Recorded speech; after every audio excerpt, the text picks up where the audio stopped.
Hello student, आज हम पढ़ेंगे क्लास 11th की पॉलिटिकल साइंस की जो चैप्टर 5th चैप्टर है बुक 1 का विधायिका।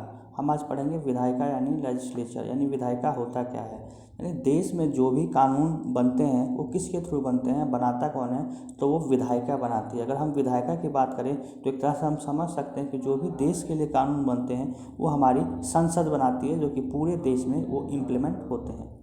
हम आगे देखते हैं कि जो ये विधायिका है, अगर हम बात करें विधायिका से पहले कि सरकार के कितने अंग होते हैं, तो आपको भी पता होगा कि जो सरकार के हैं वो 3 अंग होते हैं। पहला विधायिका। विधायिका क्या होता है? विधायिका का काम होता है कि पूरे देश के लिए एक कानून बनाना, यानी कानून निर्माण प्रक्रिया करना। अगला है हमारा कि कार्यपालिका। कार्यपालिका क्या होता है? तो कार्यपालिका से हम समझ सकते हैं कि जो विधायिका जो कानून बनाती है वो कार्यपालिका है उसे इम्प्लीमेंट करती है, यानी एक तरह से देखा जाए तो लागू करवाती है। ऐसे अगर बात करें, हम आगे देखें न्यायपालिका, तो न्यायपालिका से सीधा हम समझ सकते हैं कि न्यायपालिका है जो कि इसका काम देश में जो न्याय प्रणाली है, जो न्याय व्यवस्था है, उसे बनाए रखना है। अगर हम बात करें तो सरकार के तीनों अंगों को बीच देखें तो देखते हैं कि विधायिका है वो कार्यपालिका को नियंत्रित करती है, जबकि कार्यपालिका है वो विधायिका को, ये दोनों हैं वो एक दूसरे पर नियंत्रित करती है। परंतु जो न्यायपालिका है वो इन दोनों से स्वतंत्र है। अगर देखा जाए, हम आगे देखते हैं कि संविधान के अनुच्छेद 76 यानी 76 के अनुसार भारतीय संसद में 2 सदनों के साथ साथ राष्ट्रपति को भी सम्मिलित किया जाता है। अगर हम विधायिका की बात करें तो हम विधायिका में देखते हैं कि राष्ट्रपति है वो किस प्रकार से संसद का एक भाग है। तो हम समझते हैं कि संसद है तो संसद के 2 सदन होते हैं, यानी 2 चैम्बर्स होते हैं, जो कि आपको पता है, लोकसभा और राज्यसभा। लोकसभा और राज्यसभा, जो कि लोकसभा से जो भी कानून बनते हैं वो राज्यसभा, या राज्यसभा से जो भी कानून बनते हैं वो लोकसभा में आते हैं। और जब ये दोनों सदनों में पारित हो जाते हैं तो ये अंतिम रूप से राष्ट्रपति के पास भेजा जाता है, जो कि राष्ट्रपति अपने सिग्नेचर के साथ, यानी अपनी रजामंदी के साथ ये कानून है वो देश में इम्प्लीमेंट हो जाते हैं, लागू हो जाते हैं। तो इस प्रकार इसमें राष्ट्रपति की भी भूमिका होती है। आगे हम अगर देखें विधायिका, तो विधायिका क्या होता है? तो जो भी संघ की हमारी विधायिका है हम उसे संसद कहते हैं, यानी जो भी पूरे देश के लिए कानून बनाती है तो उसे हम संसद कहते हैं, जो कि ये राष्ट्रपति और इसके जो 2 सदन होते हैं संसद के, राज्यसभा और लोकसभा। राज्यसभा और लोकसभा जो कि और राष्ट्रपति, इन तीनों से मिलकर एक संसद का निर्माण होता है जिसे हम विधायिका कहते हैं। और जो राज्य की विधायिका को हम विधानमंडल या विधानसभा कहते हैं, जो कि ये राज्यों में होता है, जो कि हर एक राज्य में अलग अलग विधानमंडल या विधानसभा होते हैं। आगे अगर हम बात करें, ये जो विधायिका का चुनाव है ये किस प्रकार किया जाता है, यानी जो भी संसद में जो भी कानून बनते हैं वो बनाते कौन है? तो आपको भी पता है कि जो भी कानून बनते हैं जिन्हें हम चुन के भेजते हैं, जो भी हमारे प्रतिनिधि होते हैं, जो भी जनता के प्रतिनिधि होते हैं, वो संसद में जाके कानूनों का निर्माण करते हैं, निर्माण प्रक्रिया में भाग लेते हैं। तो यानी विधायिका का जो चुनाव होता है वो जनता द्वारा होता है। तो हम अगर संसद की बात करें तो हम देखते हैं कि जो लोकसभा और राज्यसभा है, तो जो लोकसभा के जो भी सदस्य होते हैं उन्हें जनता चुन के भेजती है, राज्यसभा के सदस्यों को नहीं। अगर राज्यसभा के सदस्यों की हम बात करें तो राज्यसभा के सदस्य हैं वो जो भी विधायक हैं, यानी जो भी विधानसभा के सदस्य हैं वो राज्यसभा के सदस्यों का चुनाव करते हैं। इसलिए ये जनता का एक प्रतिनिधि बनकर कानून का निर्माण करता है और ये संसद में भाग लेता है, बहस विरोध करके, प्रदर्शन करके, वही गणमन, सर्वमति या सरोकार और सहयोग आदि से ये इसे जीवंत बनाए रखता है। आगे हम देखते हैं कि लोकतांत्रिक शासन में विधायिका का बहुत महत्व है। अगर हम बात करें कि क्यों महत्व है, तो हम देखते हैं कि जितने भी कानून होते हैं वो पूरे देश के लिए या किसी एक स्टेट के लिए, तो ये सारी प्रक्रिया है ये संसद के थ्रू होता है और संसद ही कानून बनाती है, जो कि ये सारे कानून हैं वो सर्वसम्मति से, यानी सभी दलों की रजामंदी से ये कानून बनाए जाते हैं। अगर हम बात करें कि हमारे यहाँ प्रणाली कौन सी है, शासन व्यवस्था, तो भारत में देखा जाए तो भारत में हमारी संसदीय प्रणाली अपनाई गई है, जो कि ब्रिटिश प्रणाली पे आधारित है। हम देखते हैं कि जो भी हमारी कानून व्यवस्था है वो सब के सब संसद के थ्रू शासन होता है, ना कि एक राष्ट्रपति के कहने से या राष्ट्रपति के द्वारा। ये सारे कानून निर्माण प्रक्रिया है वो संसद के माध्यम से होता है, जो कि हमने इसे लिया गया है। अगर हम बात करें हमने कहाँ से व्यवस्था ली है, तो हमने ये व्यवस्था ब्रिटिश प्रणाली यानी ब्रिटेन से लिया गया है। आगे अगर हम बात करते हैं कि जो विधायिका है ये कितने प्रकार के होते हैं, यानी विधायिका है कितने प्रकार के होते हैं, तो अगर हम देखें पहले में, तो ये पहला जो होता है वो होता है केंद्र में संसद, यानी जो भी पूरे देश के लिए कानून व्यवस्था बनाती है वो बनाती है संसद, जो कि केंद्र सरकार द्वारा ये होता है निर्माण प्रक्रिया। दूसरा देखें कि जो राज्य की विधानसभा होती है या विधानमंडल कहते हैं, तो ये हर स्टेट की अपनी अपनी राज्य विधानसभा होती है, क्योंकि जो भी उस स्टेट का जो भी क्षेत्र है वो अपने राज्य के लिए कानून बनाती है। अगर फॉर एग्जांपल के लिए देखा जाए तो हम देखते हैं कि भारत में अनेकों राज्य हैं, फॉर एग्जांपल बिहार, उड़ीसा, झारखंड, तो जो भी वहाँ की सरकार है, जो भी स्टेट गवर्नमेंट है, वो अपने राज्यों के लिए कानून बनाती है। फॉर एग्जांपल अगर देखा जाए तो बिहार में है, तो बिहार की सरकार है, वहाँ के लिए शिक्षा पे हो गया या कोई भी नीति हो गया जो कि राज्य सूची में है, वो वहाँ पे कानून बनाएगी अपने देश, अपने राज्य के नागरिकों के लिए। आगे हम देखते हैं कि भारतीय संसद के हैं ये कितने भाग हैं, यानी कितने चैम्बर हैं। अगर हम इसमें देखें तो हमने पहले बात कर लिया है कि इस भारतीय जो संसद के हैं वो 2 सदन होते हैं, यानी 2 चैम्बर्स होते हैं, जो कि लोकसभा और दूसरा होता है राज्यसभा। लोकसभा यानी इसमें इस संसद, भारतीय संसद के इस अस्थायी सदन को लोकसभा कहता है। अगर हम बात करें कि इसे अस्थायी क्यों कहते हैं, तो अस्थायी कहने का मतलब ये है कि जो इसका कार्यकाल है वो 5 वर्ष के लिए होता है, और जो इसमें जो प्रतिनिधि जाते हैं वो जनता द्वारा चुन के जाते हैं, प्रतिनिधि जाते हैं। और ये अस्थायी इसलिए है क्योंकि इसका जो कार्यकाल है वो फिक्स नहीं होता। कार्यकाल अधिकतम 5 साल का है, लेकिन सरकार है वो कभी भी गिर सकती है और ये कभी भी भंग हो सकता है हमारा लोकसभा। और अगर हम इसमें सदस्यों की बात करें तो हम देखते हैं कि जो हमारे कॉन्स्टिट्यूशन में, हमारे संविधान में, इसमें अधिकतम 550 सदस्यों का रखा गया है कि अधिकतर इसमें मैक्सिमम 545 सदस्य हो सकते हैं। क्योंकि अगर हम वर्तमान स्थिति की बात करें तो हम देखते हैं इसमें अभी हमारे 545 सदस्य होते हैं, जो कि 545 सदस्य में से जो 543 सदस्य होते हैं, जो 542 सदस्य होते हैं जो कि चुन के जाते हैं, और बाकी जो सदस्य होते हैं वो लोकसभा में राष्ट्रपति है उनको मनोनीत करता है। बाकी सदस्यों को राष्ट्रपति है वो मनोनीत करता है। आगे हम देखें राज्यसभा। राज्यसभा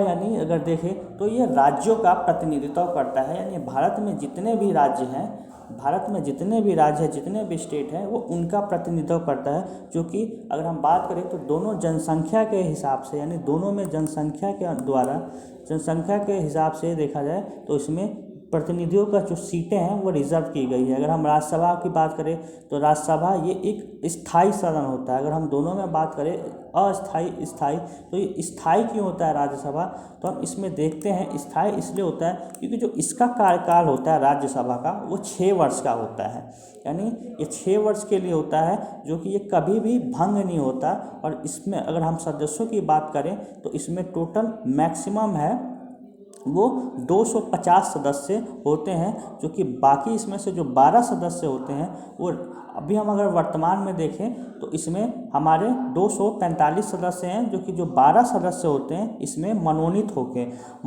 अगर हम समझें कि मनोनीत का मतलब क्या है, तो मनोनीत वो जनता उन्हें चुन के नहीं भेजती, राष्ट्रपति है उन्हें मनोनीत करता है, यानी वो अपनी इच्छा अनुसार, यानी जो भी समाज में जो भी उच्च लोग हैं, समाज में सम्मानित लोग हैं, अगर बात करें जैसे शिक्षा के क्षेत्र में, कानून व्यवस्था के क्षेत्र में, साहित्य के क्षेत्र में, कला के क्षेत्र में, यानी जो भी ऐसे लोग हैं जो कि समाज में प्रतिष्ठित हैं, उन 12 सदस्यों को राष्ट्रपति है सदन में मनोनीत करता है।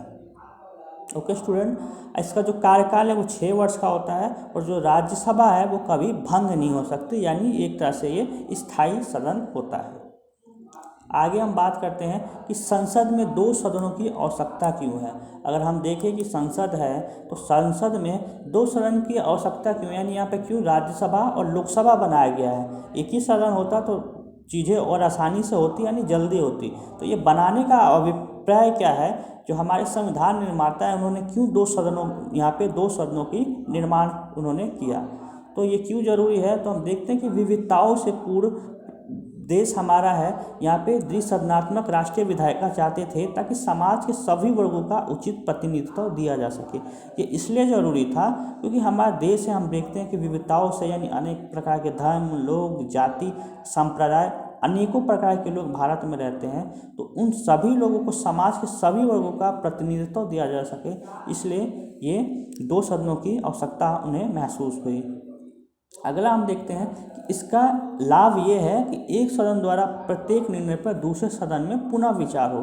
कहने का मतलब है कि जैसे लोकसभा है तो लोकसभा में सरकार बहुमत में जाती है तो वो अपनी इच्छा अनुसार, क्योंकि बहुमत है तो सरकार कुछ भी कर सकती है, कोई भी कानून पारित करके लागू करवा सकती है।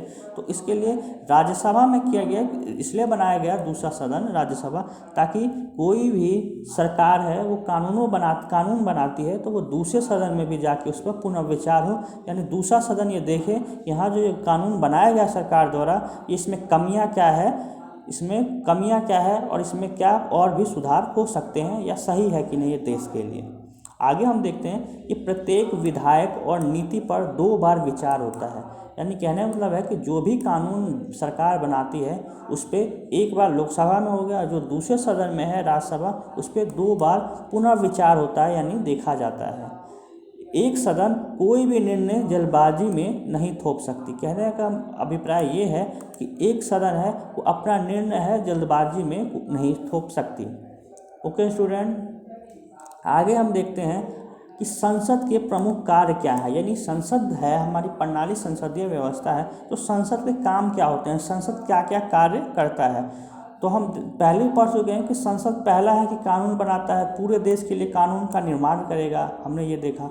हम आगे देखते हैं कि क्या क्या और भी इसके कार्य होते हैं। तो दूसरा हमने ऊपर पहले ही जाना कि ये कार्यपालिका पर नियंत्रण करता है, यानी सरकार की जो दूसरी संस्था है कार्यपालिका, वो दूसरे तो उस पर नियंत्रण करता है। तीसरा है वित्तीय कार्य यानी जितने भी फाइनेंशियल फंक्शन होते हैं, यानी बजट पारित करना, वित्त विधेयक, तो ये जितने भी फाइनेंस से रिलेटेड है, ये सारे काम है ये संसद में होते हैं। हम आगे देखते हैं कि संविधान संशोधन का अभिप्राय ये है कि जो भी हमारे कॉन्स्टिट्यूशन में उस समय तक जो भी बना है उसमें और क्या सुधार हो सकते हैं समय के अनुसार, तो ये संविधान संशोधन भी करती है।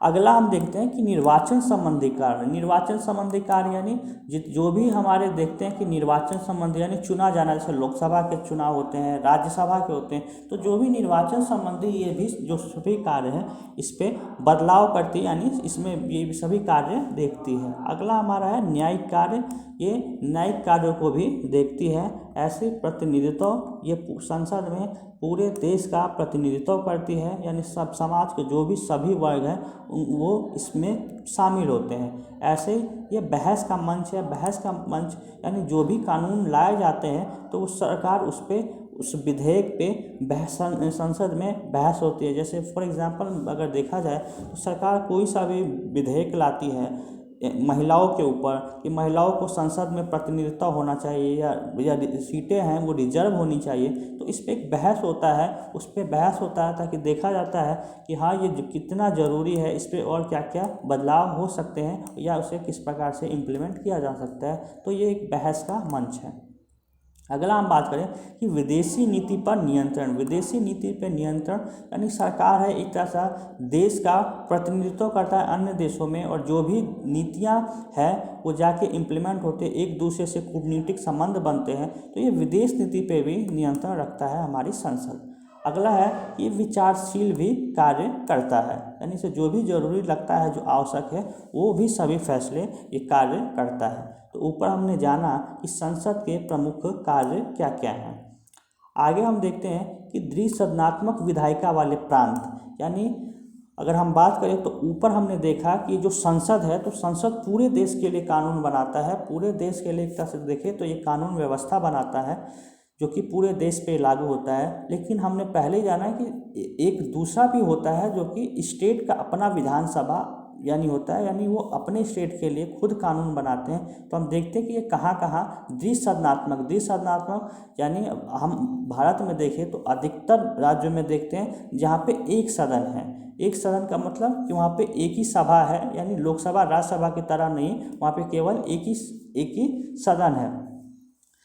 फॉर एग्ज़ाम्पल अगर हम देखें तो हम देखते हैं कि जैसे मध्य प्रदेश, केरल, तो इस प्रकार तमिलनाडु, तो हम यहाँ देखते हैं कि इन जो राज्यों में है वहाँ पे एक सदन है, और वैसे ही द्विसदनात्मक यानी ऐसे राज्य जहाँ पे दो सदनों की बात की गई, यानी जैसे संसद में दो सदन है, लोकसभा राज्यसभा, वहाँ पे भी दो चैम्बर्स होते हैं। तो हम उन्हें देखते हैं, ये कहाँ कहाँ पे है, हम बेसिकली देखते हैं ये बिहार में है।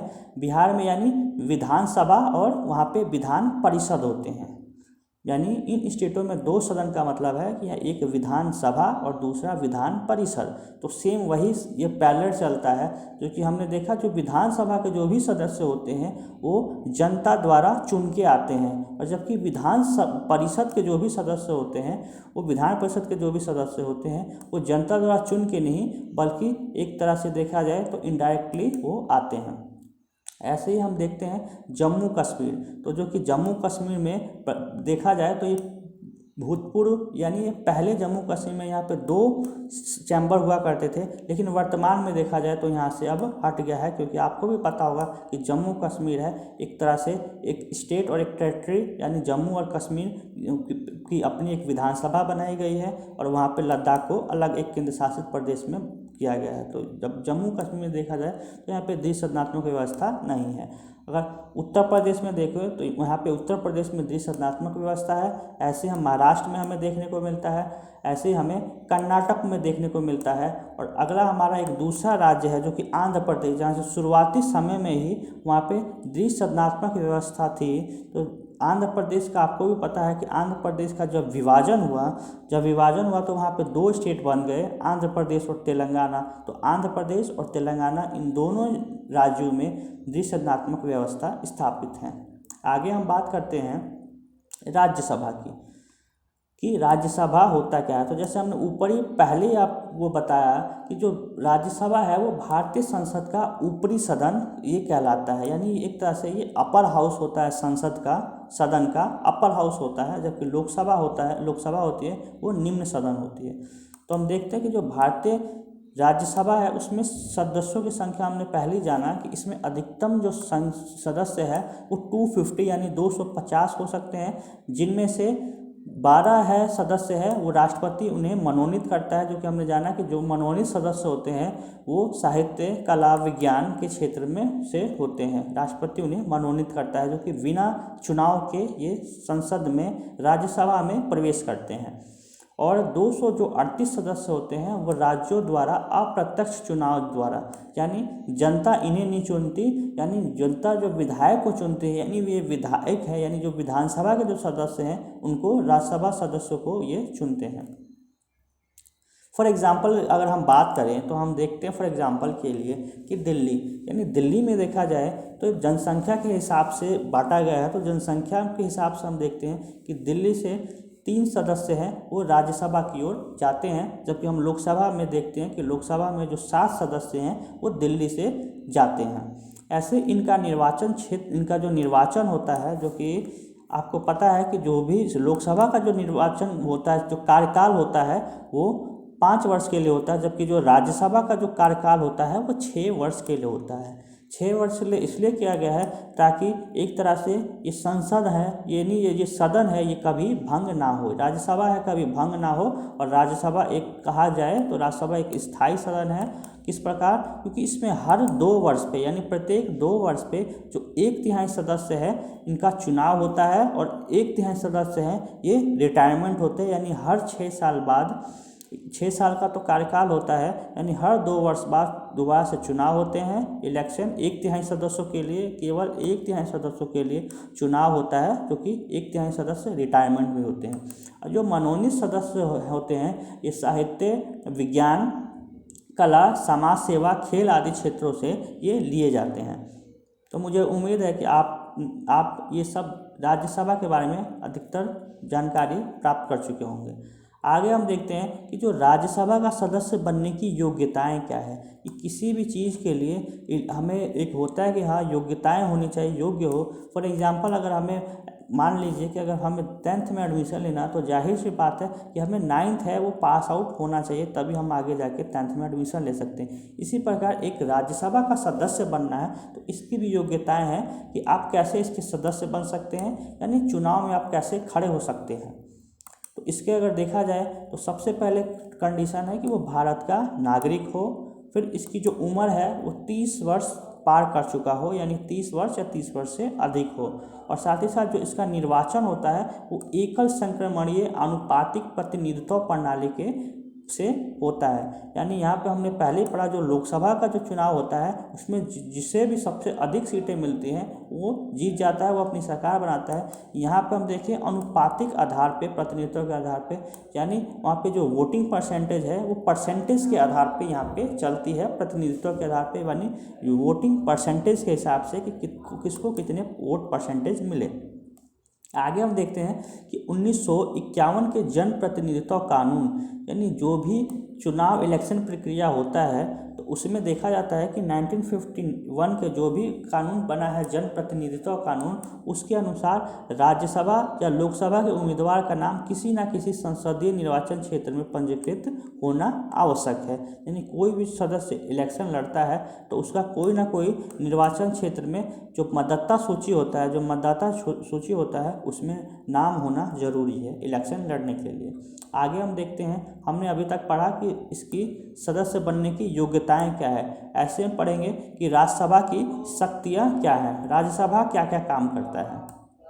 तो अगर राज्यसभा की शक्तियां को देखा जाए तो जो भी सामान्य विधेयक पर विचार कर उन्हें पारित करती है और धन विधेयकों में संशोधित प्रस्तावित करती है। यानी देखा जाए जो भी सामान्य विधेयक हैं, यानी जो भी विधेयक लाए जाते हैं वो आपको भी पता है कि संसद में लोकसभा के पास लाके फिर राज्यसभा या राज्यसभा से लाके लोकसभा में यानी रखा जाता है, तो ये उन्हें पारित करती है। साथ ही साथ जो भी धन विधेयक है, यहाँ पे एक पॉइंट नोटिस करना है कि जो भी फाइनेंस रिलेटेड जो भी चीज़ें होती है, जो भी विधेयक होते हैं, ये सब लोकसभा में रखे जाते हैं पहले, ना कि राज्यसभा में। तो ये धन विधेयक है, ये पहले लोकसभा में लाकर इसे भेजा जाता है राज्यसभा में, और राज्यसभा है इसे संशोधन या पारित करती है।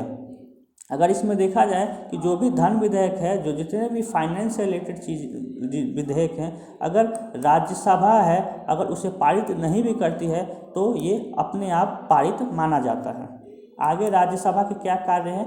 राज्यसभा का दूसरी शक्तियां हैं कि संवैधानिक संशोधनों को पारित करना। संवैधानिक संशोधन आपको अब तक पता चल गया होगा कि जो संवैधानिक संशोधन कहने का अभिप्राय ये है कि जो भी संविधान में हमारे जो पहले से ही बातें लिखित है, पहले से ही संविधान में लिखित है, जैसे हम देखते हैं कि हमारे मौलिक अधिकार है, राष्ट्रपति का कार्यकाल क्या हो, प्रधानमंत्री की बातें की गई है, ऐसे हमारे बजट को लेके बात की गई है, तो चुनाव आयोग को लेके बात की गई है। तो ये जो सारी चीज़ें हैं जो संविधान में पहले से ही लिखित है उसमें संशोधन करना, यानी संविधान में जो भी लिखित है उसमें संशोधन करना।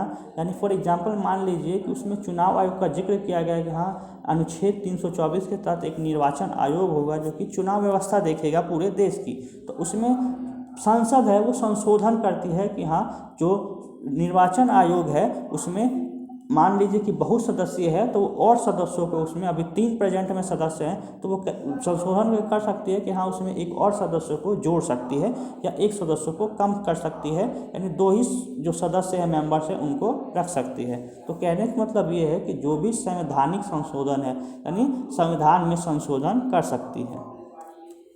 आगे हम देखते हैं कि इसकी और शक्तियाँ क्या है कि प्रश्न पूछकर तथा संकल्प और प्रस्ताव प्रस्तुत करके कार्यपालिका पे ये नियंत्रित करती है। यानी ये संसद राज्यसभा है वो प्रश्न पूछती है, किससे, ये सरकार से प्रश्न पूछती है और संकल्प या प्रस्ताव समय समय पर लाके ये कार्यपालिका पे नियंत्रित करती है। यानी प्रश्न पूछकर कि हाँ जो भी प्रेजेंट में जो भी सरकार है उस समय तो उनसे क्वेश्चन करती है कि हाँ किस मद में कितना खर्च हुआ, इसमें कटौती की जाए या इसमें बढ़ावा, इसमें जो मद है इसको बढ़ावा दिया जाए। तो इस प्रकार से एक तरह से सरकार को नियंत्रित करती है। आगे हम देखते हैं कार्यपालिका को है ये नियंत्रित करती है। आगे हम देखते हैं कि राष्ट्रपति और उपराष्ट्रपति के चुनाव में ये भाग लेती है। यानी अगर हम बात करें जो राष्ट्रपति है और उपराष्ट्रपति का जो चुनाव होता है राष्ट्रपति और उपराष्ट्रपति का जो चुनाव होता है, इसमें राज्यसभा के जो भी सदस्य होते हैं वो भी भाग लेते हैं। उन्हें और सर्वोच्च न्यायालय के न्यायाधीशों को हटा सकती है, यानी जो भी सर्वोच्च न्यायालय है उस पर महाभियोग लगाया जाता है। तो वैसे ही राष्ट्रपति उपराष्ट्रपति पे महाभियोग लगाया जाता है, वैसे सर्वोच्च न्यायालय पे भी जो न्यायाधीश हैं उन पे महाभियोग लगा के ये राज्यसभा सदस्य भी उसमें वोटिंग करती है, उनको हटा सकती है। आगे हम देखते हैं और शक्तियाँ क्या है। जो उपराष्ट्रपति को हटाने का जो प्रस्ताव है वो केवल राज्यसभा में ही लाया जा सकता है, क्योंकि आपको भी पता है कि जो भारत का जो उपराष्ट्रपति है वो राज्यसभा के स्पीकर होते हैं, यानी राज्यसभा की वो अध्यक्षता करते हैं। तो जो उपराष्ट्रपति को हटाने की प्रस्ताव है, यानी एक प्रस्ताव है, वो केवल राज्यसभा में लाया जाएगा पहले, ना कि लोकसभा में। वो केवल राज्यसभा में ही लाया जा सकता है। आगे हम शक्तियाँ देखते हैं कि ये संसद को राज्य सूची के विषय पे कानून बनाने का अधिकार देती है। ये बहुत ही इम्पोर्टेंट है, क्योंकि इसे लोकसभा है, राज्यसभा को लोकसभा से ये अलग करता है। नहीं, जो भी राज्य सूची के विषय हैं पर कानून बनाने का अधिकार ये संसद को देती है। यानी कहने का मतलब है कि ये राज्य सूची के जो भी विषय हैं ये लोकसभा को अधिकार देती है कि हाँ, जो भी सरकार है वो बना सके राज्य सूची पे विषय। आगे हम देखते हैं कि और शक्तियाँ क्या हैं। तो देखते हैं कि ये राज्य के हितों यानी शक्तियों के है ये रक्षा करती है, क्योंकि हमने पहले जाना कि जो राज्यसभा है वो एक तरह से राज्यों का प्रतिनिधित्व करती है, ना कि जनता का, क्योंकि इसके जो सदस्य होते हैं वो राज्य चुन के भेजते हैं, यानी विधायक चुन के भेजते हैं। तो ये राज्यों का प्रतिनिधित्व करती है। फॉर एग्जाम्पल अगर हम देखा जाए राज्यों का हितों का प्रतिनिधित्व कैसे, कि मान लीजिए कि कोई भी शक्तियाँ है कि जो कि राज्यों को दिया गया है कि उस पर केवल राज्य सरकार ही कानून बनाएगी। जैसे फॉर एग्जांपल मान लीजिए जो पुलिस व्यवस्था है वो राज्य का विषय है, तो उस पर केवल राज्य ही, स्टेट गवर्नमेंट है वही केवल कानून बना सकती है, उसमें केंद्र सरकार है इंटरवीन यानी नहीं कर सकता। तो देखा जाए तो कहने का मतलब ये है कि जो भी राज्य के हितों है उनकी ये रक्षा करती है, उनको विषय को उठाती है। आगे हम देखें और क्या शक्तियाँ हैं। तो सबसे पहले हमने देखा राज्यसभा की शक्तियाँ में इन सब चीज़ों को देखा। आगे हम देखते हैं वित्तीय शक्तियाँ। वित्तीय शक्तियाँ यानी हमने देखा कि जो भी फाइनेंस से जो भी पावर्स हैं वो क्या क्या हैं। अगर देखा जाए राज्यसभा की शक्तियों के बारे में, तो जो भी फाइनेंस से रिलेटेड शक्तियाँ हैं वो इस मामले में राज्यसभा है वो कमज़ोर है। किस प्रकार कमज़ोर है, क्योंकि जो भी फाइनेंस बिल है, वित्त विधेयक है, वो केवल लोकसभा में ही रखे जाते हैं। राज्यसभा में केवल ये एक तरह से चर्चा के लिए रखा जाता है। राज्यसभा इस पर कोई वोटिंग नहीं करती, या ना अगर ये इस पर राज्यसभा पारित करती है तो ठीक है, अगर नहीं करती तो ये ऑटोमेटिक अपने आप ये पारित मान लिया जाता है। तो वित्त विधेयक पे राज्यसभा है 14 दिन तक अपने उसे विचार के लिए रख सकता है। और संविधान इसमें हम आगे देखते हैं कि ये संविधान संशोधन संबंधी शक्तियाँ इसे दी गई है। ऐसे प्रशासनिक शक्तियाँ यानी मंत्रियों से उनके विभागों के संबंध में प्रश्न राज्यसभा में पूछे जा सकते हैं। ऐसे ही और अन्य शक्तियाँ जैसे चुनाव पे महाभियोग, आपात स्थिति की घोषणा, न्यायाधीशों को उनके पद से हटाना। तो इन जो भी ये विषय हैं इन पे दोनों सदनों की अनुमति जरूरी है। आगे हम बात करते हैं कि लोकसभा की स्थिति। अगर देखा जाए वास्तविक में तो लोकसभा है वो एक तरह से हम कह सकते हैं कि लोकसभा है एक तरह से शक्तिशाली माना जाता है। क्यों? क्योंकि लोकसभा में ही सरकार का एक तरह से प्रतिनिधित्व होता है। सरकार एक तरह से लोकसभा का में ही प्रतिनिधित्व करती है। यानी भारतीय संसद है जो सदन का है वो निम्न सदन है। इसमें अधिकतम 550 सदस्य हैं, हो सकते हैं। अगर वर्तमान में हम बात करें तो वर्तमान में हम लोकसभा में देखते हैं कि 543 सदस्य हैं, जबकि जो 2 सदस्य होते हैं वो एंग्लो इंडियन मतलब कि भारत है उपनिवेश था ब्रिटेन का, फ्रांस का। तो इन देशों का जब गुलाम था, उपनिवेश था, तो वहाँ के जो भी सदस्य या जो भी पॉपुलेशन इंडिया में रह गई है उन्हें हम कहते हैं एंग्लो इंडियन। तो उन सदस्यों को राष्ट्रपति है मनोनीत करता है ये देखकर कि उनका वर्तमान में कोई प्रतिनिधित्व नहीं है संसद में, तो उनको ये मनोनीत करता है राष्ट्रपति। आगे अगर हम देखें कि लोकसभा के सदस्यों का जो चुनाव होता है वो जनता द्वारा प्रत्यक्ष रूप से किया जाता है और इसका कार्यकाल है लोकसभा का 5 साल का होता है, परंतु इसे समय से पहले भी भंग किया जा सकता है। किस प्रकार ये भंग हो सकता है? मान लीजिए फॉर एग्जाम्पल, अगर सरकार को संसद में बहुमत ना प्राप्त हो, सरकार को बहुमत प्राप्त नहीं होता तो सरकार वैसे में गिर जाती है, या विपक्ष है या विपक्ष है वो अविश्वास प्रस्ताव पारित हो जाता है तो उसमें सरकार गिर जाती है, या प्रधानमंत्री है वो राष्ट्रपति को ये सिफारिश कर दे कि हाँ संसद को है भंग किया जाना जरूरी है, तो उस समय भी संसद हमारी है वो लोकसभा है वो हमारी भंग हो सकती है। आगे हम देखते हैं कि भारत में संसदीय शासन प्रणाली होने के कारण लोकसभा है अधिक शक्तिशाली है। क्यों? क्योंकि इसके सदस्यों का जो निर्वाचन होता है वो प्रत्यक्ष रूप से होता है, इससे कार्यपालिका को हटाने की शक्ति भी प्राप्त है। आगे हम देखते हैं जैसे हमने पढ़ा कि राज्यसभा की योग्यताएं क्या है सदस्य बनने के लिए एज ए मेंबर पार्लियामेंट, तो हम देखते हैं कि लोकसभा का सदस्य बनने के लिए क्या योग्यताएं हैं, तो हम देखते हैं कि सेम टू सेम वही योग्यताएं हैं, लेकिन एज को लेके थोड़ा इसमें रियायत दी गई है। यानी पहला हम देखते हैं कि सबसे पहले भारत का नागरिक हो, दूसरा जो है ये आयु है, इसमें लोकसभा का सदस्य बनने के लिए जो आयु है वो 25 वर्ष होनी चाहिए, जो कि हमने राज्यसभा के मैटर में क्या देखा कि हमने राज्यसभा में देखा कि वहाँ जो आयु है वो 30 वर्ष होनी चाहिए। साथ ही साथ वो पागल व दिवालिया ना हो।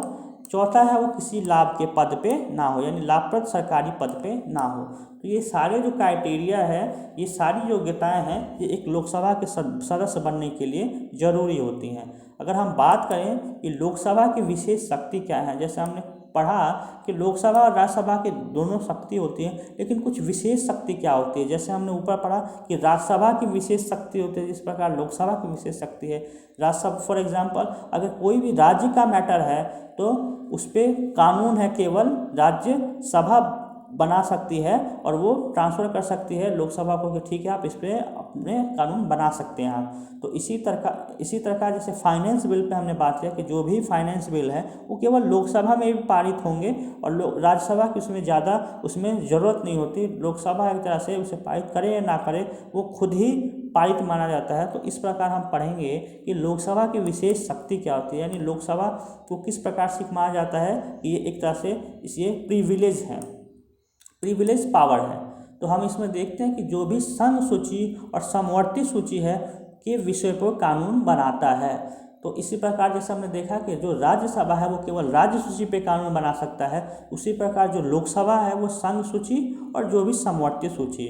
हमने संघ सूची यानी जो भी देश के लिए जो भी इम्पोर्टेंट विषय हैं जैसे रक्षा, सुरक्षा, फाइनेंस, इसी प्रकार रेलवे, तो जो भी ये सारे जो संघ के विषय हैं जो कि जरूरी है एक देश के लिए, तो ये सारे विषय पर केवल कानून है वो केंद्र सरकार बनाता है। और समवर्ती सूची का मतलब है कि ऐसा कानून, ऐसा एक सब्जेक्ट जिस पे राज्य सरकार और केंद्र सरकार दोनों कानून बना सके, हम उन्हें कहते हैं समवर्ती सूची। यानी पावर का ऐसा ये डिस्ट्रीब्यूशन है जो कि इसमें 4 सूची की बात की गई है, जो कि 4 लिस्ट बनाए गए हैं, जो कि पहला संघ सूची, दूसरा राज्य सूची, तीसरा समवर्ती सूची और चौथा हम देखते हैं अवशिष्ट सूची। अवशिष्ट सूची यानी ऐसे कोई मैटर्स अगर सरकार के समक्ष आते हैं जो कि उस समय नहीं थे संविधान बनाने, जब संविधान हमारा लागू हुआ था, वो बाद में उन विषय को सरकार है उन सूचियों में रखती है। तो समवर्ती सूची का मतलब है कि ऐसे विषय जो कि केंद्र और राज्य सरकार दोनों है इस पे कानून बना सकती है, के विषय पे कानून बनाती है। अगर हम इसमें देखें विशेष शक्ति किस प्रकार है लोकसभा की, तो पहला तो ये हो गया। साथ ही साथ जो भी धन विधेयक है या सामान्य विधेयक है, यानी जो भी फाइनेंस रिलेटेड विधेयक है वो केवल लोकसभा में ही पारित होते हैं। आगे हम देखते हैं कि जो कर है यानी टैक्स का है वो प्रस्ताव उस पर रखना, बजट रखना या वार्षिक वित्तीय रखना, ये सारे जो चीज़ें हैं वो केवल लोकसभा में ही होते हैं। ये सारी चीज़ें लोकसभा में ही केवल रखी जाती है और स्वीकृति देनी होती है। आगे हम देखते हैं कि प्रश्न पूछकर, पूरक प्रश्न पूछकर, प्रस्ताव लाकर और अविश्वास प्रस्ताव के माध्यम से कार्यपालिका को नियंत्रित करती है। आगे हम देखते हैं कि लोकसभा है संविधान में संशोधन कर सकती है। फिर आपातकाल की घोषणा को स्वीकृति देती है। आपातकाल यानी हमने पढ़ रखा है कि 3 प्रकार के आपातकाल होते हैं, जो कि राष्ट्रपति शासन, पूरे देश के लिए एक तरह से आपातकाल, और फिर तीसरा हमारा वित्तीय आपातकाल। तो हम इसमें देखते हैं कि ये जो 3 तरह के आपातकाल होते हैं तो संसद है इनकी मंजूरी देती है। आगे हम देखते हैं कि राष्ट्रपति और उपराष्ट्रपति का जो चुनाव करवाती है और उन्हें और सर्वोच्च न्यायालय के न्यायाधीशों को ये हटाने में भी लोकसभा का योगदान होता है। ऐसे हम देखें जो भी समिति है, समिति यानी समय समय पे एक कमेटी का गठन किया जाता है, जैसे सचिन तेंदुलकर कमेटी, प्रशासनिक सुधार आयोग कमेटी, यानी जितने भी ये समय समय पे समिति या आयोग, प्रशासनिक सुधार आयोग, यानी जो भी समय समय पर कमेटियाँ या आयोग जो भी गठन करती है उनके प्रतिवेदन पे विचार करती है। यानी जो भी ये सारी समिति आयोग है ये अपने रिपोर्ट किसे देते हैं, ये अपने रिपोर्ट राष्ट्रपति को देते हैं और राष्ट्रपति है उन प्रतिवेदनों को संसद के समक्ष रखवाता है। जैसे हमारे आयोग हैं, हम देखते हैं कि महिला आयोग है, अनुसूचित जाति आयोग, पिछड़ा आयोग, अनुसूचित जनजाति आयोग, मानव अधिकार आयोग, यानी वो ये जितने भी आयोग हैं इन सबके रिपोर्ट को यानी प्रतिवेदन को ये संसद के समक्ष यानी रखा जाता है। संसद के दोनों सदन में, लोकसभा और राज्यसभा में ये रखा जाता है। आगे हम देखते हैं कि धन विधेयक केवल लोकसभा में ही प्रस्तुत किए जा सकते हैं, जो कि हमने पहले ही पढ़ा कि जितने भी फाइनेंस बिल है वो केवल लोकसभा में ही प्रस्तुत किए जा सकते हैं। लोकसभा के पास राज्यसभा से अधिक शक्तियां हैं। राज्यसभा को जनता नहीं बल्कि विधायक चुनते हैं, जो कि हमने पहले ये सारी चीज़ें हैं पढ़ लिया है। आगे हम देखते हैं कि संविधान द्वारा अपनाए गए लोकतांत्रिक व्यवस्था में जनता के पास अंतिम शक्ति होती है और यही कारण है कि संविधान ने निर्वाचित प्रतिनिधियों लोकसभा के पास ही सरकार को हटाने और वित्त पर नियंत्रण रखने की शक्ति दी है। आगे अब पढ़ते हैं कि कानून बनाने की प्रक्रिया, यानी जो भी कानून है वो संसद में बनते हैं तो ये कानून है वो बनाने की प्रक्रिया क्या है, प्रोसेस क्या है। तो हम इसमें देखते हैं कि सबसे पहले कोई भी इसमें कानून बनाने से पहले एक विधेयक रखा जाता है। विधेयक अगर देखें तो एक तरह से क्या रखें कि एक प्रारूप यानी ड्राफ्ट है जो कि सबसे पहले ये सदन में रखा जाता है। यानी एक कानूनों का एक प्रस्तावित प्रारूप होता है जिसे हम विधेयक कहते हैं। अगर विधेयक प्रस्तावित कानून का प्रारूप है जो कि ये भारतीय संविधान में अनुच्छेद 1 से 7 से 112 तक में दिया गया है, जो कि ये कानून निर्माण प्रक्रिया है कि किस प्रकार से कानून देश की बने या बनाए जाते हैं। आगे हम देखते हैं कि जो विधेयक होते हैं वो कितने प्रकार के होते हैं। अगर बात की जाए विधेयक के कि कितने प्रकार के होते हैं, यानी जो ड्राफ्ट है वो कितने प्रकार के होते हैं, तो हम इसमें देखते हैं कि ये 2 प्रकार के होते हैं। जो कि पहला हमारा होता है सरकारी विधेयक। सरकारी विधेयक यानी कि जो भी प्रेजेंट में, जो भी वर्तमान में जो भी सरकारें हैं केवल उन्हीं के द्वारा यानी उन्हीं के मंत्रियों द्वारा ये पेश किए जाते हैं। इसे हम कहते हैं सरकारी विधेयक। यानी सरकारी विधेयक में कोई भी अन्य सदस्य यानी मंत्री के अलावा कोई भी विधेयक पेश करता है तो हम उसे कहते हैं गैर सरकारी विधेयक। सरकारी विधेयक में कौन कौन से विधेयक पेश किए जाते हैं सदन में, यानी सदन यानी लोकसभा और राज्यसभा में। तो हम इसमें देखते हैं कि ये एक किया जाता है धन विधेयक। धन विधेयक यानी जितने भी फाइनेंस से रिलेटेड चीज़ें हैं, इस जैसे हम सदन है वो बजट पेश करती है, वित्त विधेयक। तो ये जितने भी सारे विधेयक है फाइनेंस से रिलेटेड ये केवल लोकसभा में ही किए जाते हैं। सर्वप्रथम लोकसभा में ही ये रखे जाते हैं। ऐसे ही साधारण विधेयक यानी ऐसा विधेयक जो सिंपल विधेयक हो, यानी जैसे कोई रखा गया, जैसे वर्तमान में हम देखें तो ट्रिपल तलाक पे, तो ऐसे कुछ विधेयक हैं जो कि रखे जाते हैं सदन में। या अभी हमने वर्तमान में देखा कि सरकार है, वर्तमान में प्रेजेंट सरकार है, वो लड़कियों की उम्र 18 से 21 साल की ओर कर रही है। तो हम इसमें देखते हैं कि ये क्या है, ये साधारण विधेयक है। आगे हम देखते हैं संविधान संशोधन विधेयक। संविधान संशोधन विधेयक का अभिप्राय ये है कि जो भी हमारे कॉन्स्टिट्यूशन में जो बातें हैं उनको संशोधन करना, तो ये हमारा होता है संविधान संशोधन विधेयक। मान लीजिए फॉर एग्जांपल अगर हम देखते हैं तो जो हमारा फाइनेंस कमीशन है, यानी संविधान में वित्त आयोग का जिक्र किया गया है, तो वित्त आयोग को लेके सदन है या संसद है वो ये प्रस्ताव कर सकती है, उसमें संशोधन कर सकती है कि जो वित्त आयोग है उसका किस प्रकार से कार्य हो, उसमें कितने मेंबर्स हो, उसका कार्य किस प्रकार से हो। तो ये सारे जो ये संशोधन है ये कहलाते हैं संविधान संशोधन विधेयक, यानी संविधान में संशोधन करना। आगे हम देखते हैं दूसरा तरह का विधेयक होता है, ये होता है गैर सरकारी विधेयक। गैर सरकारी विधेयक हमने ऊपर ही जाना कि ये सरकार का कोई मंत्री सदन में प्रस्ताव पेश नहीं करता, बल्कि संसद का कोई अन्य सदस्य पेश करता है, यानी सदन का कोई और मंत्री के अलावा पेश करता है। जैसे हम देखते हैं, इन्हें कहते हैं प्राइवेट सरकारी विधेयक, गैर सरकारी विधेयक। इसमें हम देखते हैं, इसमें भी दो प्रकार के होते हैं, ये साधारण विधेयक और दूसरा है संविधान संशोधन विधेयक। तो सरकारी विधेयक को हम जानते हैं कि सरकारी विधेयक होता क्या है, तो ऐसा विधेयक जो कि जिसे सरकार का कोई मंत्री है वो सदन में पेश करता है, ये कहलाता है सरकारी विधेयक। ऐसे ही साधारण विधेयक क्या होते हैं, यानी धन या वित्तीय विधेयक को छोड़कर सभी सरकारी विधेयक कहलाते हैं, यानी जनता से जुड़े हुए मामले या कोई नया कानून बनाना हो तो ये सारे मामले हैं, ये कहलाते हैं, ये सभी कहलाते हैं सरकारी विधेयक। ऐसे ही हम आगे देखते हैं कि साधारण विधेयक है ये कितने प्रकार के होते हैं। साधारण विधेयक है हम देखते हैं ये दो प्रकार के होते हैं, सामान्य विधेयक और दूसरा है संविधान संशोधन विधेयक। सामान्य विधेयक हमने देखा कि ऐसे कोई विषय है जो कि सामान्य है, जैसे हमने शिक्षा को से जुड़े देख लिया या उम्र को देख के देख लिया, तो ये सारे सामान्य विधेयक है। ऐसे ही हमने देखा संविधान संशोधन विधेयक। संविधान संशोधन यानी संविधान में, कॉन्स्टिट्यूशन में हमारे अमेंडमेंट करना, संशोधन करना।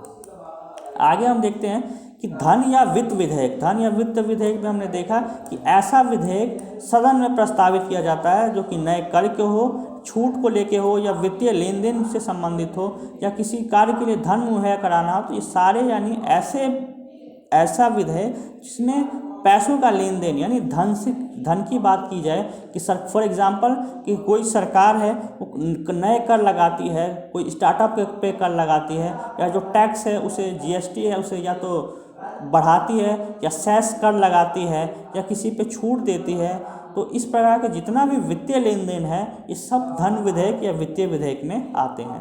ऐसी गैर सरकारी विधेयक यानी ऐसा विधेयक जिसे मंत्री के अलावा संसद का कोई अन्य संसद में प्रस्तुत करे, उसे हम कहते हैं निजी विधेयक। निजी विधेयक यानी कोई पार्लियामेंट का यानी संसद का कोई सदस्य है जो कि अपना निजी विधेयक है वो सदन के सम्मुख रखता है।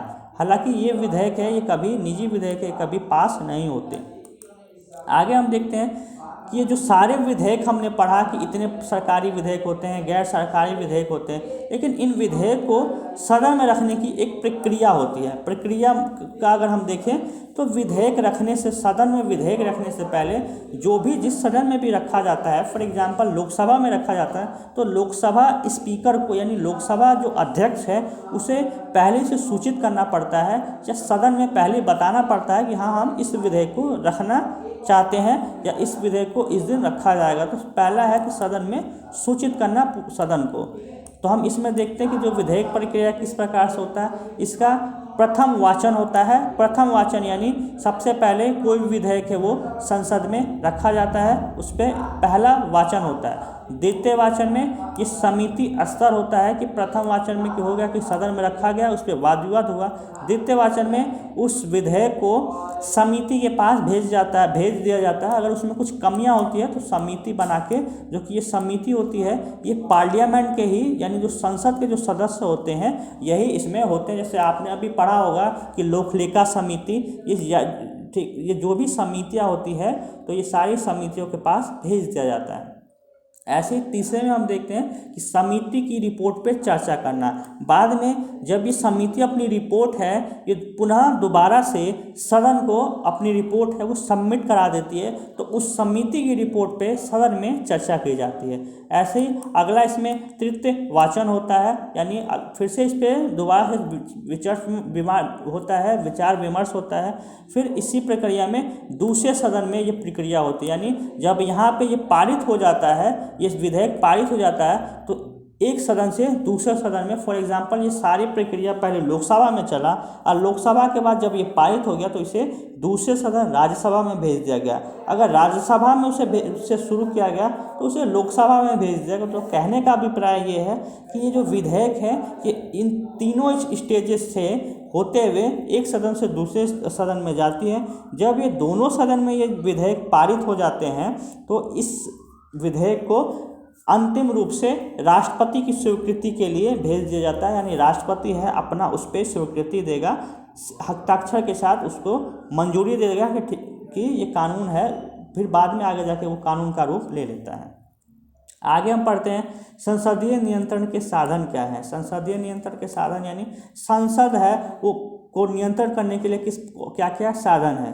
तो इस पे होता है कि बहस और चर्चा, सदन में बहस और चर्चा की जाती है। ये किस प्रकार से चर्चा की जाती है कि प्रश्नकाल, आपको भी पता है कि संसद में प्रश्नकाल होता है जो कि ये 11 से 12 बजे के बीच, यानी 11 से जो 12 बजे के बीच होता है इसे कहते हैं प्रश्नकाल। ऐसे शून्यकाल यानी 12 से जो 1 बजे के बीच होता है उसे कहते हैं शून्यकाल, यानी ऐसा कोई भी विषय जो कि देश में घट रही है, कोई भी विषय है, कोई भी सदस्य है वो पूछ सकता है इन काल में।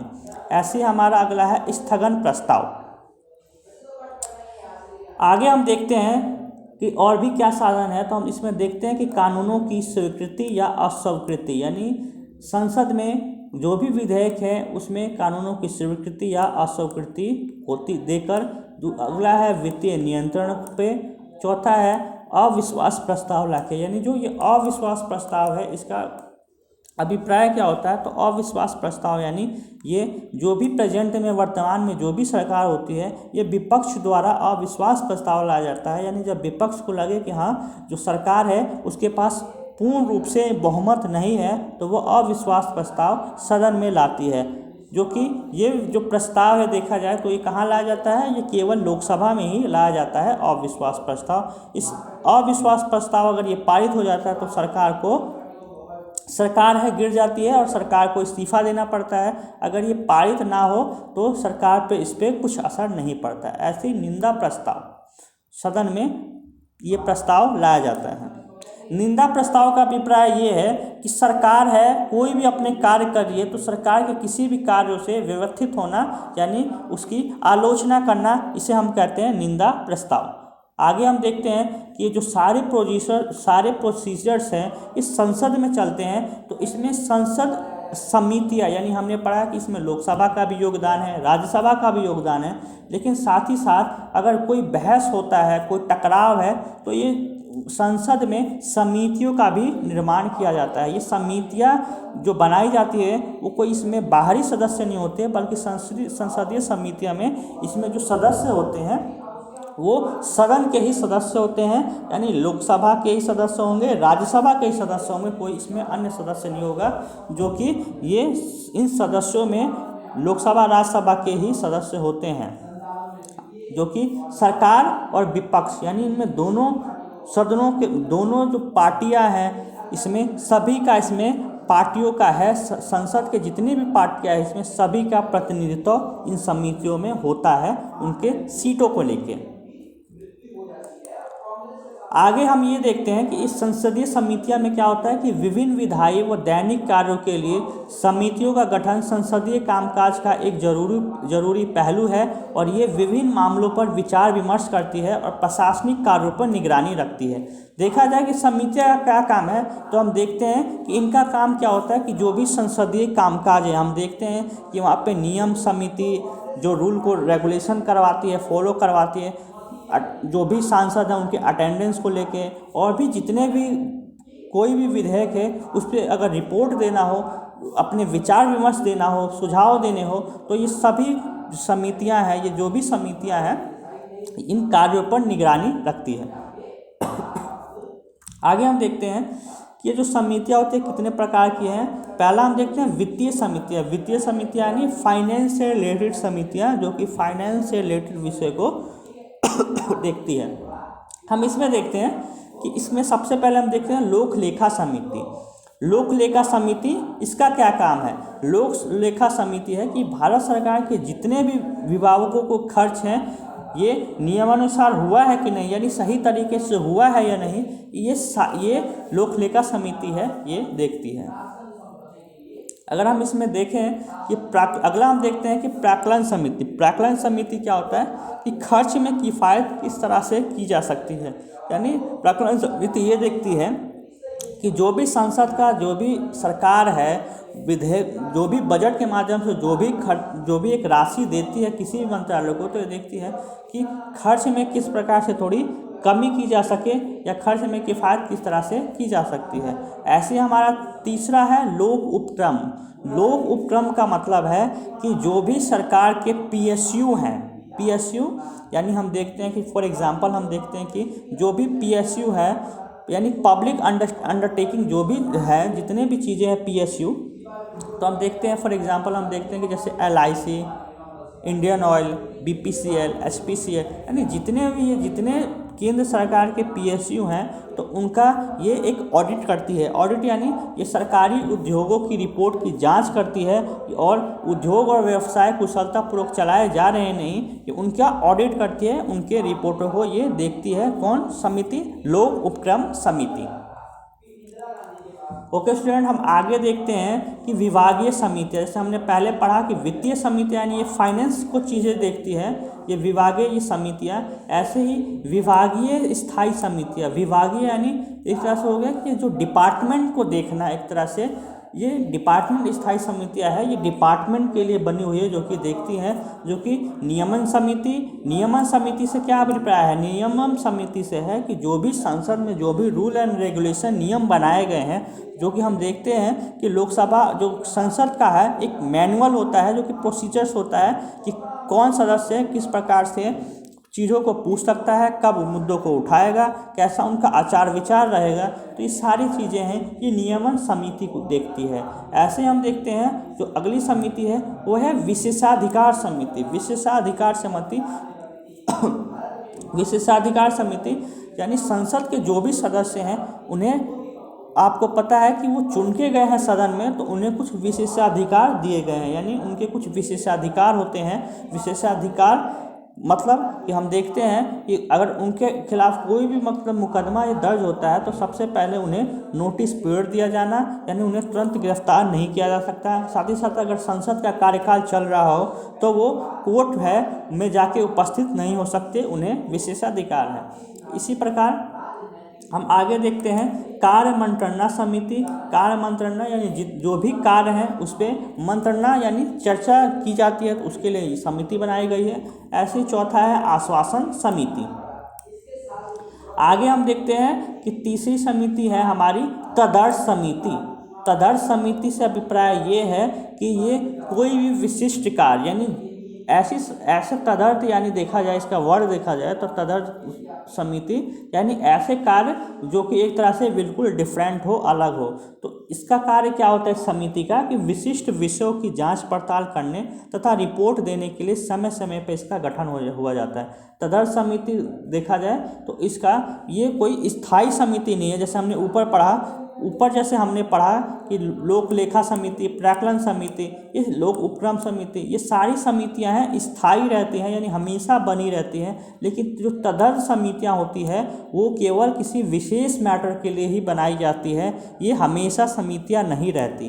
दोनों में अगर डिफरेंस देखा जाए तो कहा जा सकता है कि जो दो समितियां हैं ये दो प्रकार की होती हैं। एक होती है स्थायी समिति और दूसरा अस्थायी समिति। अस्थायी समिति यानी ये हमेशा परमानेंट बनी रहती है समिति या संसद के कामकाज को देखने के लिए। दूसरा तदर्थ समिति यानी परमानेंट ये चीज़ें नहीं होती, परमानेंट है ये समिति, हमेशा तक नहीं बनी रहती। हम इसमें ये देखते हैं कि इसका गठन है किसी विशिष्ट विषयों की जांच पड़ताल करने के लिए किया जाता है तथा रिपोर्ट देने के लिए समय समय पर इसका गठन किया जाता है। जैसे हम देखते हैं कि बेफोर्स समझौता के लिए बनाई गई ये संयुक्त समिति, ऐसी समितियों द्वारा दिए गए सुझाव को संसद शायद ही नामंजूर करती है। और ये जो कमेटियाँ जो बनाई गई हैं, जो समिति बनाई गई है, ये जो समितियाँ हैं, ये समितियाँ अपने रिपोर्ट है वो संसद में देती है, जो कि सदन में रखा जाता है।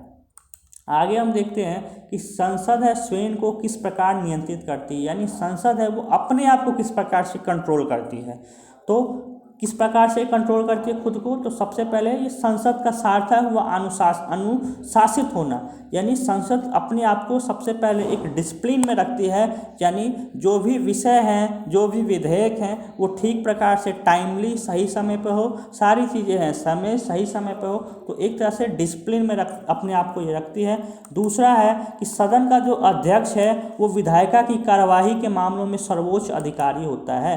कहने का मतलब है कि जब भी हमारा संसद चलता है तो उस सदन की कार्यवाही में, क्योंकि उसमें जो महत्वपूर्ण होता है अधिकारी वो सदन का अध्यक्ष होता है। सदन का अध्यक्ष के तौर पे हम देख सकते हैं, जैसे लोकसभा है तो लोकसभा में हम क्या देखते हैं कि जो लोकसभा का स्पीकर है वो एक तरह से सर्वोच्च अधिकारी होता है। ऐसे अगर हम राज्यसभा की बात करें तो हम राज्यसभा में देखते हैं कि राज्यसभा में वहाँ जो उपराष्ट्रपति होता है, उपराष्ट्रपति यानी राज्यसभा का जो चेयर करता है वो उपसभापति उसे कहते हैं, तो वो एक सर्वोच्च अधिकारी होता है राज्यसभा में। तो ये सारी कार्रवाई के मामलों में वो सर्वोच्च अधिकारी होता है, यानी कोई भी फैसला है वो अंतिम फैसला एक तरह से देखा जाए तो अध्यक्ष लेता है, सदन का अध्यक्ष लेता है। आगे हम देखते हैं कि दल बदल निरोध कानून। दल बदल का मतलब क्या है? दल बदल का मतलब ये है कि कोई भी पार्टी है या एक सदस्य है, कोई भी एक सदस्य है वो एक पार्टी से दूसरे पार्टी में चले जाना। फॉर एग्जांपल सपोज कीजिए कि कोई भी एक सदस्य है वो बीजेपी के यानी भाजपा के समर्थन से उम्मीदवार बना और खड़ा हुआ, जीता, संसद में गया, लेकिन बाद में उसे लगा कि नहीं, मुझे इस पार्टी को छोड़कर दूसरे पार्टी में जाना चाहिए, फॉर एग्जांपल कांग्रेस में जाना चाहिए या सपा में जाना चाहिए या आरजेडी या जेडीयू में जाना चाहिए, तो वो क्या करेगा, वो अपना दल है वो छोड़ के जाता है, तो हम इसे कहते हैं दल बदल। जैसे आपको भी पता होगा कि एक इस पर स्लोगन भी दिया गया है कि आया राम गया राम, तो इसीलिए इन सबको रोकने के लिए जो दल बदल जो प्रक्रिया है, इसको रोकने के लिए सरकार ने आगे कानून लाया जिसे हम कहते हैं दल बदल निरोधक कानून, जो कि 1985 में 1985 में 52 संशोधन करके, अमेंडमेंट करके, यानी 91 संविधान संशोधन द्वारा फिर से इसे संशोधित किया गया। इसमें क्या प्रावधान रखे गए कि यदि कोई सदस्य अपने दल के नेतृत्व के आदेश के बावजूद सदन में उपस्थित ना हो या दल के निर्देश के विपरीत सदन में मतदान करे या स्वेच्छा से दल की सदस्यता से त्यागपत्र दे दे, तो इसे दल बदल कहा जाता है। हम इसमें देखते हैं कि कोई भी सदन का सदस्य है, उसकी पार्टी है, वो अपनी वो पार्टी की बातों को नहीं मानता या स्वेच्छा से किसी दल को वो में चला जाता है, तो हम इसे कहते हैं दल बदल।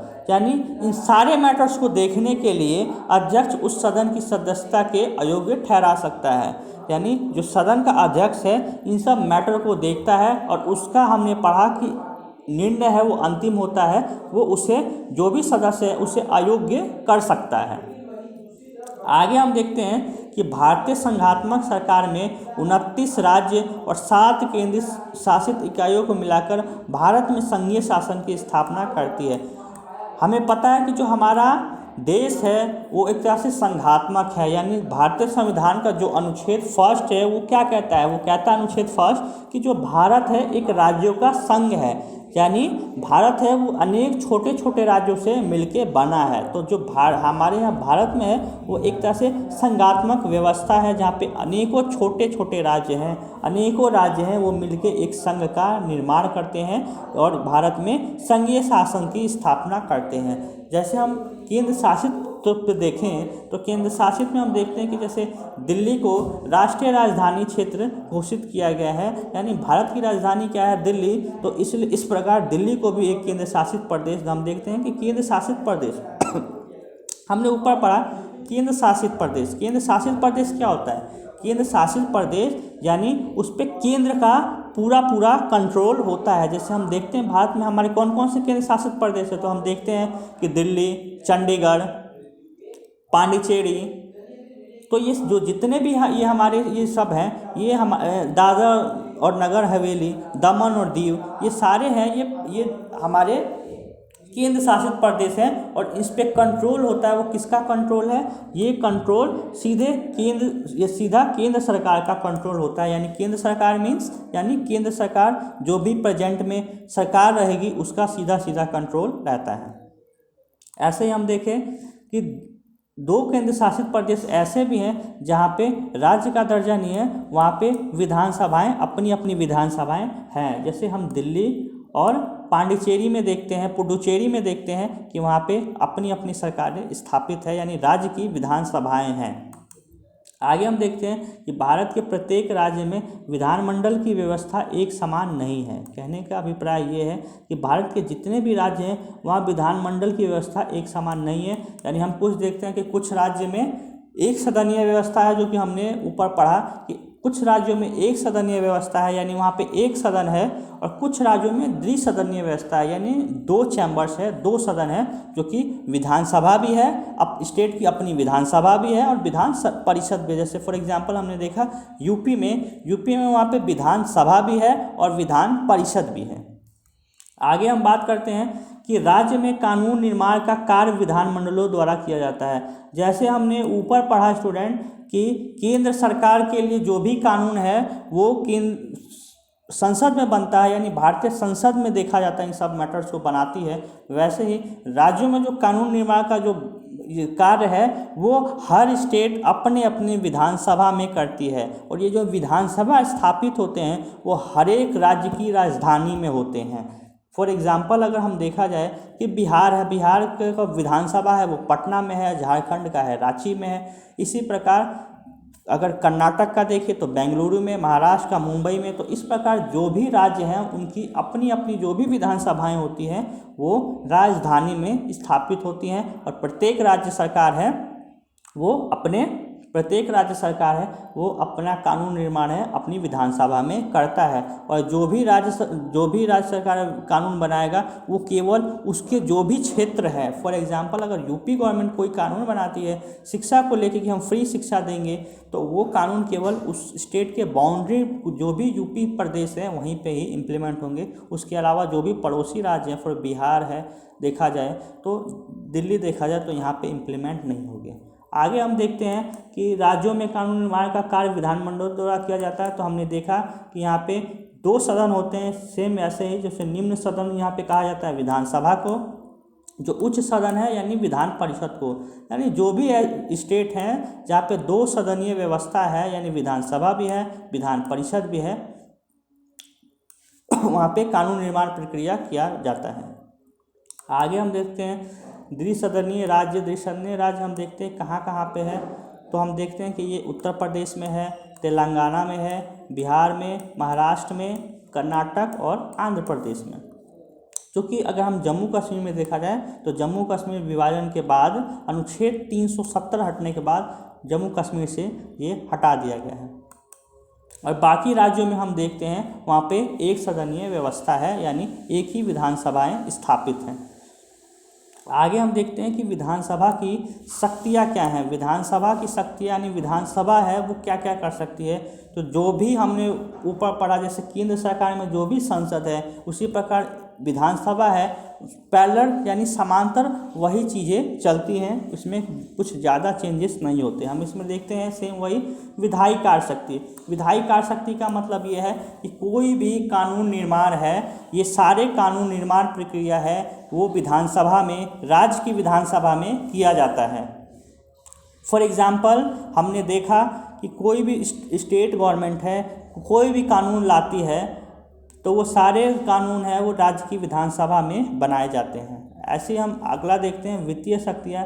जैसे हमने देखा कि जितने भी फाइनेंस रिलेटेड है, यानी हर स्टेट गवर्नमेंट का भी अपना बजट रखती है, तो इसी प्रकार वित्तीय शक्तियाँ में हम देखते हैं कि सरकार है अपने जितने भी फाइनेंस रिलेटेड चीज़ें हैं, बजट हो गया, तो ये सारी चीज़ें हैं ये स्टेट गवर्नमेंट को अधिकार है विधानसभा को।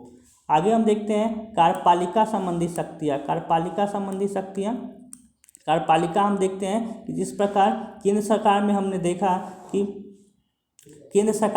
देखा कि विधायिका कानून बनाती है, कार्यपालिका उसे लागू करती है, ऐसे ही विधानसभा कानून बनाती है, तो ऐसे ही विधानसभा भी कार्यपालिका को यहाँ से एक तरह से नियंत्रित करती है। आगे हम देखते हैं चुनाव संबंधी कार्य। चुनाव संबंधी कार्य कि जो भी चुनाव संबंधी कार्य में जो भी चुनाव व्यवस्था है, जो भी प्रणाली है, उसमें जो भी उस पर मैटर है, सब्जेक्ट है, वो ये विधानसभाएं देखती है। फॉर एग्जांपल अगर बात करें कि जैसे हमने पढ़ा पंचायती राज व्यवस्था आने के बाद हमने देखा कि राज्य चुनाव आयोग को भी बनाया गया, तो जो भी इसमें संशोधन करना हो मेंबर्स को लेके या सीमा को लेके, तो ये सारे चुनाव संबंधी कार्य में आते हैं। ऐसे हम अगला देखते हैं कि संविधान तो ये जो सारी शक्तियाँ हमने ऊपर पढ़ा, ये विधानसभा की शक्तियाँ हैं। आगे हम देखते हैं विधान परिषद की शक्तियाँ क्या होती है, तो सेम वही शक्तियाँ हैं, विधायी शक्तियाँ, यानी कोई भी विधेयक है वो विधानसभा से जाके फिर विधान परिषद में भी जाता है पारित होने के लिए। ऐसे वित्तीय शक्तियाँ भी हैं, ऐसे ही कार्यपालिका शक्तियाँ भी हमें देखने को मिलता है। आगे हम देखते हैं दल बदल। दल बदल हमने ऊपर पहले ही जाना कि दल बदल का अभिप्राय ये है कि कोई भी एक सदस्य है वो अपनी पार्टी की सदस्यता छोड़ के दूसरे दल में शामिल हो जाता है, दूसरे गुट में शामिल हो जाता है, तो उसे दल बदल कहते हैं। यानी यदि कोई सदस्य अपने दल के नेतृत्व के आदेश के बावजूद सदन में उपस्थित ना हो या दल के निर्देश के विपरीत सदन में मतदान करे या स्वेच्छा से दल की सदस्यता दे दे, तो उसे हम कहते हैं दल बदल, हम उसे कहते हैं। आगे हम देखते हैं दल बदल निरोधक कानून। दल बदल निरोधक कानून यानी जो भी ये एक दल दूसरे दल में जाता है, व्यक्ति है वो सदस्य वो शामिल होता है, तो इसके लिए कानून बना गया दल बदल निरोधक कानून, जो कि संविधान के 52 संशोधन द्वारा 1985 में कानून बनाया गया, जिसके द्वारा सदन का अध्यक्ष अपने सदस्यों के व्यवहारों को नियंत्रित करता है। इसे दल बदल निरोध कानून कहते हैं। यदि यह सिद्ध हो जाए कि कोई सदस्य ने दल बदल किया है, तो उसकी सदन की सदस्यता है वो समाप्त हो जाती है, और ऐसे दल बदलू किसी भी व्यक्ति को राजनीतिक पद के लिए अयोग्य घोषित कर दिया जाता है।